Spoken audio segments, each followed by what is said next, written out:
If someone was curious about doing an aggressive fat loss phase, how would they go about it? Where would they start? What would they do? What would be involved?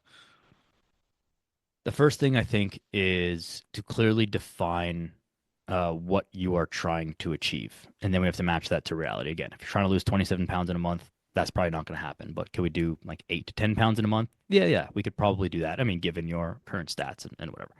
So clearly define the outcome or the intended outcome. And two is, are you sure that you are going to be able to be 95% plus compliant to this? If not, then we cannot do this because it's just not going to work. You're going to be spinning your wheels for all the things that we mentioned previously.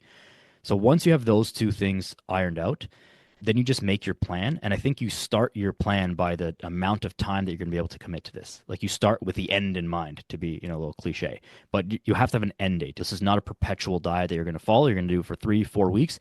And then you're going to have a diet break where you come back up to maintenance or, change the plan, increase your calories in some sense. So you have an end date. And then you can just map out those 3 or 4 weeks pretty easily. How much are you going to train? How many steps a day are you going to get?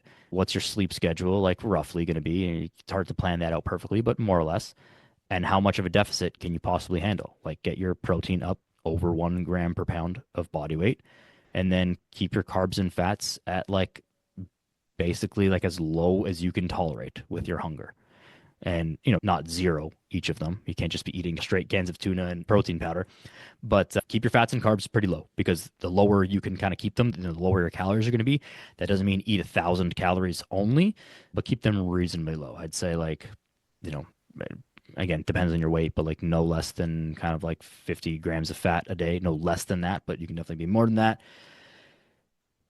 Carbs, in theory, you could go like close to zero, although I'm not a fan of that. That would certainly speed things up a little bit, but I'd say like 50 to 100 grams at least, and mostly from fruits. Like you're not going to be having pasta during this fat loss phase. You're not going to be having cookies, and you're not going to be having those things.